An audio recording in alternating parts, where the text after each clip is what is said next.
wander off someplace, I think. So thank you, Miriam.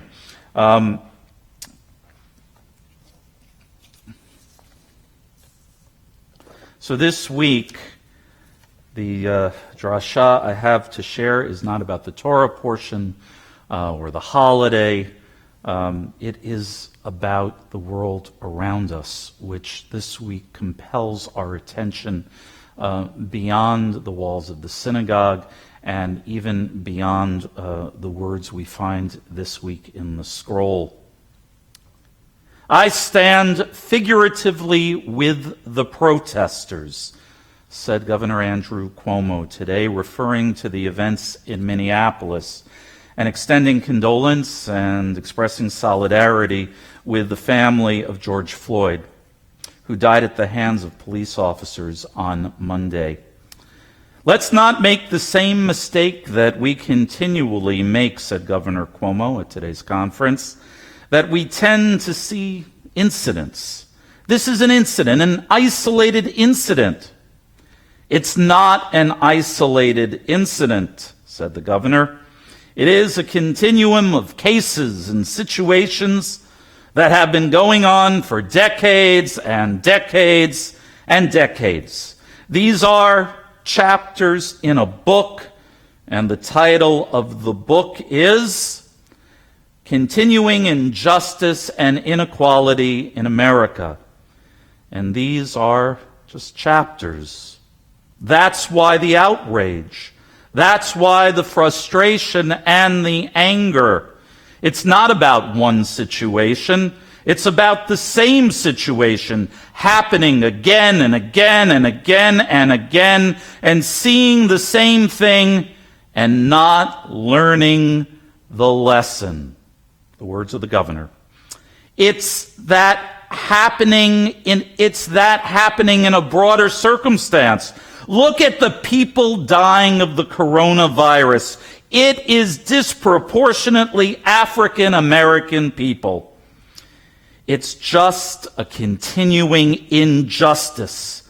That's the frustration. That's the protests. No one is sanctioning the arson and the thuggery and the burglaries, but the protesters and the anger and the fear and the frustration, yes, yes, said the governor. The demand is for justice. I stand figuratively with the protesters. I stand against the arson and the burglary and the criminality. I stand with the protesters, and I think all well-meaning Americans stand with the protesters. Enough is enough. How many times do you have to see the same lesson replayed before you do something? This country is better than this.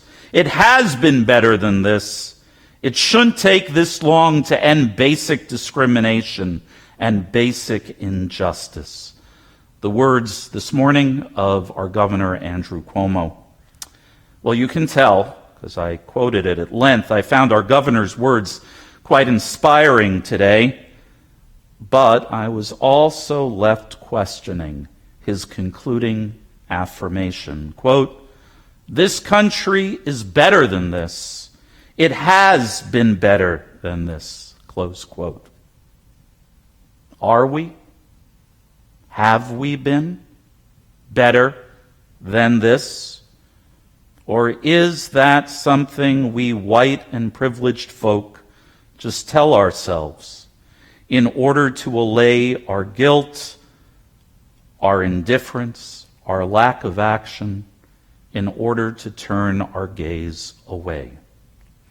Perhaps we, America, have always been this way. And perhaps, just perhaps, until we recognize and admit that despite all our high-sounding words and our aspirations to equality, it has in fact always been this way and continues to be this way even today, even as so many of us have convinced ourselves otherwise. That until we acknowledge that reality, that truth, we can never understand, much less change, the fear, frustration, and rage that is experienced by African Americans and other people of color in this country. It is this delusion of having already fully achieved our aspirational American exceptionalism that not only falls short of history and reality and truth and honesty, but also occludes our vision of what needs to be done, of what needs to be addressed, of what needs to be changed right here and now. To start with, we might begin by acknowledging that justice in this nation has never been blind to color. But too often, too many of us have. It's time, America. We need to take off our own blinders. And that is what these videos, week after week, day after day, are forcing us to do.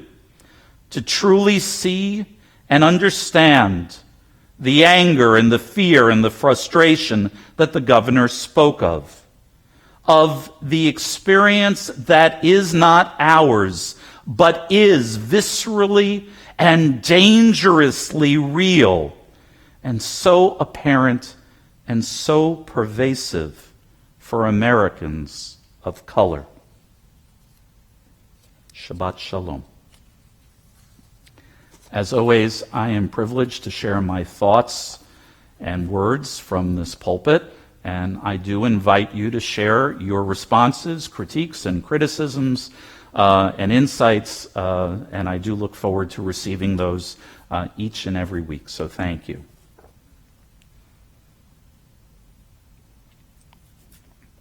We're going to turn our thoughts